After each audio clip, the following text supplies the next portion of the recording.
النهاردة أنا هعمل الفينو. بسم الله هنبدأ. دول 3 كوبايات دقيق هنخلهم.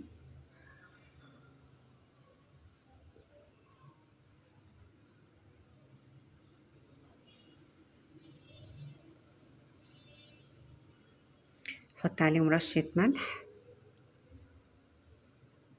ومعلقة كبيرة خميرة، دي معلقة كبيرة، و3 معالق سكر كبار،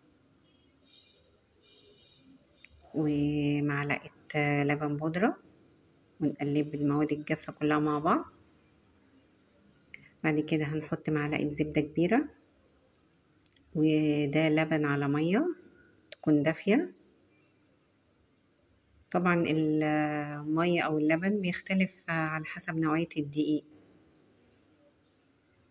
ونفضل بقى نعجن. انا قعدت اعجن فيها بتاع حوالي 10 دقايق لحد ما لمت.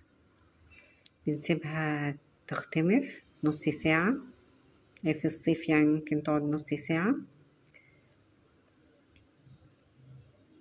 كده اختمرت.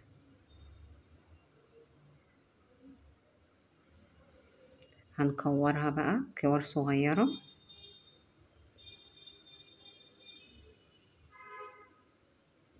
بنقسمها. انا هعمل جزء فينو وجزء توست.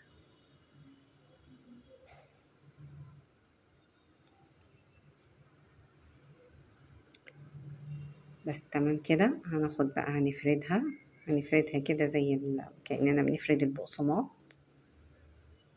طبعا ما تخافوش الحجم بتاعها دوت هينفش بعد كده، هوريكم بعد كده.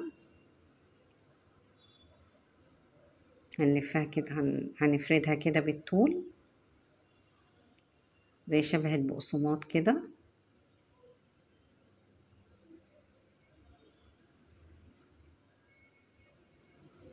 نرصها بقى في الصينية، بس لازم نبعدهم عن بعض لأنها لسه هتخمر تاني وهتنفش.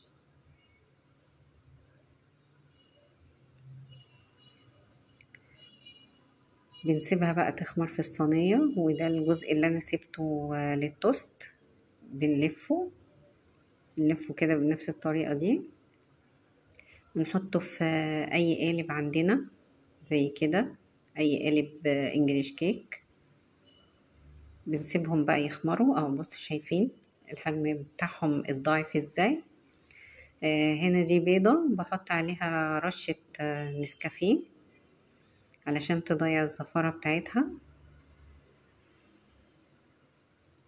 وبفرشة بندهن الوش بتاعها عشان يخلي الوش لونه ذهبي وشكله حلو. وحطيت رشة سمسم من فوق. انا حطيت على دول بس سمسم، عملت شوية بسمسم وشوية من غير. بس نحطهم بقى في الفرن درجة حرارة 180. واول ما بتطلع بنرشها بالمية ونغطيها. وهنا بصوا جميلة جدا وطرية وتحفة، وحاجة نضيفة انتي عاملاها في البيت.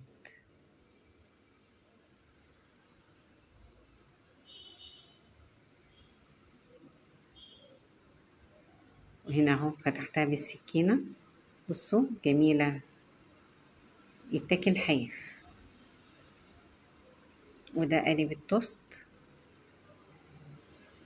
ممكن تقطعوه بالنص برضو، تعملوه سندوتشات كده.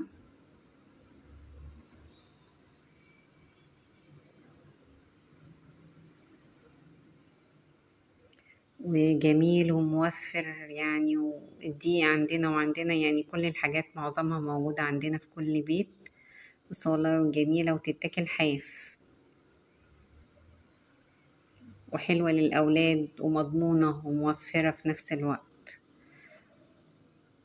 ما تنسوش بقى تعملوا لايك وسبسكرايب وتشتركوا في القناة بتاعتي.